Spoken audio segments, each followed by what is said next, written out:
On our wedding night, my husband Grayson's sister-in-law, Scarlett, stumbled drunkenly into our bridal suite and threw her arms around him, refusing to let go. "Kayla, my husband died young, and I really just want a child. Please, lend him to me for one night," she cried through her tears, shoving a toy into my hand. "I promise I'll return him tomorrow, and if you get lonely, you can use this to comfort yourself." I stood there, dumbfounded, my gaze shifting in confusion to Grayson, who was already helping Scarlett steady herself. "You're really going to sleep with her?" He avoided my eyes, his tone strangely urgent. "Don't overthink it. She's drunk and talking nonsense. I'll take her back to her room to rest." As he started to leave with her, I stepped in front of them, blocking their way. "Grayson, it's our wedding night tonight. Are you seriously going to walk out with her?" His expression darkened as he pushed me aside. "You're my wife now. Try to be more sensible. Don't get jealous over something so trivial." Then carefully, he guided her out of the room. I wanted to run after him and stop them, but when I saw the deep concern in his eyes as he looked at her, the truth finally hit me. The love this man had for me was no longer mine alone, and if that was the case, why should I cling to a marriage that had already soured? I might as well walk away with my head held high. With a look of utter disgust, I tossed the toy straight into the trash, seething with anger. "Grayson and I are husband and wife. Are you trying to curse our sex life by giving me this ridiculous thing?" Scarlett quickly shook her head, tears streaming down her face as she stammered innocently. "No, Kayla, that's not what I meant. I was just trying to be kind." I snorted dismissively. "Kind? Please. Anyone watching would think I'm so starved for love that I need a toy like this to satisfy myself. Let's be real. You're the one feeling lonely and desperate, so you're looking for a man to fill that void." My words made Grayson's expression grim. "Kayla, enough. Don't talk nonsense," he snapped, his voice sharp with anger. Then, in a tone that brooked no argument, he ordered, "Apologize to Scarlett." I stared at him, incredulous. "And why exactly should I?" His face darkened further, his tone turning icy. "Scarlett was drunk and said things she didn't mean. Why do you have to make a big deal out of everything?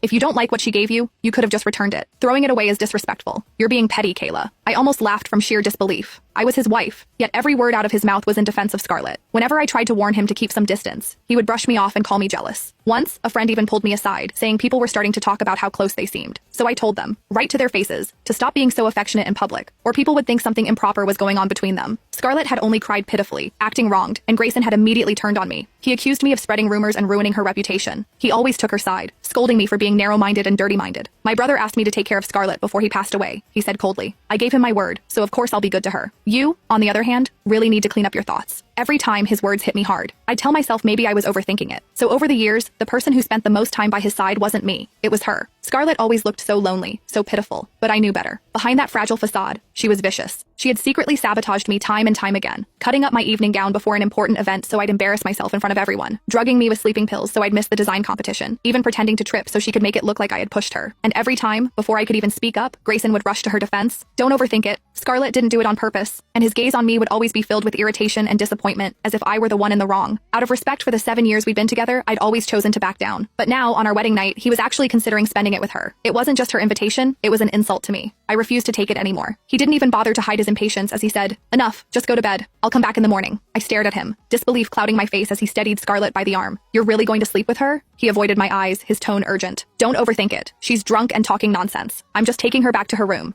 When they started toward the door, I blocked their way again. "Grayson, it's our wedding night. Are you seriously going to walk out with her?" His expression twisted in irritation as he shoved me aside. "You're my wife now. Act like it. Don't get jealous over something so trivial." Then carefully, he helped her out of the room. I wanted to run after them, to demand an explanation, but when I saw the tenderness in his eyes as he looked at her, everything suddenly became clear. The love he had for me was no longer mine alone. And if that was the case, what was the point of holding on to a marriage that was already rotten from the inside? I might as well let go, and walk away with what little dignity I had left. After their figures disappeared from sight, my fists tightened until my nails dug deep into my palms, the sharp pain cutting straight to the bone. "No, even if we're going to end things, I won't swallow this humiliation," I thought and stormed out of the room. They were just about to step into her room when I raised my voice, shouting after them, "Grayson, are you seriously going to sleep with her tonight?" Grayson froze. He turned, eyes wide and filled with warning. "Keep your voice down! What are you yelling for? I'm just walking Scarlett back to her room. Why do you have to be so sensitive and suspicious all the time?" Then, he sized me up. "What's gotten into you tonight? Do you really think marrying me gives you the right to throw tantrums whenever you please?" At that, Scarlett leaned her head against his shoulder, her tone trembling just enough to sound pitiful. "She's so mean, Grayson. Will she bully me in the future?" Grayson's jaw tightened, his face hardening into stern disapproval. "She wouldn't dare, and if she ever does, I'll deal with her myself." Satisfied, Scarlett lowered her head, hiding the triumphant smile tugging at her lips, but not before flashing me a quick mocking glance. I laughed coldly. This woman knew exactly how to play weak and pitiful to earn his sympathy. No matter how wrong she was, Grayson always defended her. Even back when I was his girlfriend, I'd had to step aside because she was his sister-in-law, and every time I gave an inch, she took a mile. My eyes hardened, and instead of backing down, my voice rose, sharp and furious. Grayson, I'm your wife. If you spend the night with her, what does that make me? A hush fell over the crowd. The guests who hadn't yet left were staring up from the first floor, their necks craned toward us. Grayson's expression darkened instantly. Kayla, what the hell has gotten into you? He clearly hadn't expected me to keep pressing, much less expose everything in front of everyone. He marched toward me, grabbed my arm hard, and glared daggers at me. If you keep acting out like this, I'll teach you a lesson you won't forget. The room had gone completely silent. With so many eyes on him, he must have realized how that sounded, because he quickly softened his tone. Enough already. Stop making a scene. Just apologize to Scarlett, and we'll put this behind us. Scarlett chimed in sweetly, her timing perfect. Yes, Kayla, you've got it all wrong. Watching the two of them play off each other so seamlessly, I suddenly felt like a stranger in my own life. How had I not seen it sooner? He always said I was being unreasonable, but was I really? For years, I told myself he was only looking after his late brother's widow. I'd tolerated it, again and again, and my patience had only given him the space to fall for her. That thought snapped something inside me. I yanked my arm out of his grip and stepped back, putting distance between us. Grayson stared at me, frowning as if he couldn't understand what I was doing, but I was done pretending. Grayson, she bullied me. I'm the real victim here. Don't tell me you really don't know. His expression shifted, his features tightening. I drew in a steady breath and laid it all bare. Do you remember that trip we took? You two had plane tickets, but mine somehow wasn't booked. She claimed she forgot, but we both know that was a lie. During a picnic, she pretended to trip and said I pushed her. At our university graduation party, she cut up my gown so I'd humiliate myself in front of everyone. When I competed in the design competition, she drugged me with sleeping pills so I'd miss it. And she knew I was allergic to peanuts. She knew it could kill me, yet she still put peanut butter in my cake. Gasps rippled through the guests below. I gave a bitter smile, my voice trembling but steady. When I was in hospital, barely breathing, you came not to comfort me, but to scold me. You said I shouldn't have frightened her like that. You told me I wasn't dead, so why make such a big deal out of it? Grayson's gaze dimmed, and a rare flicker of guilt flashed across his eyes. But I knew it was only temporary. Every time Scarlett stirred up trouble, he would always take her side.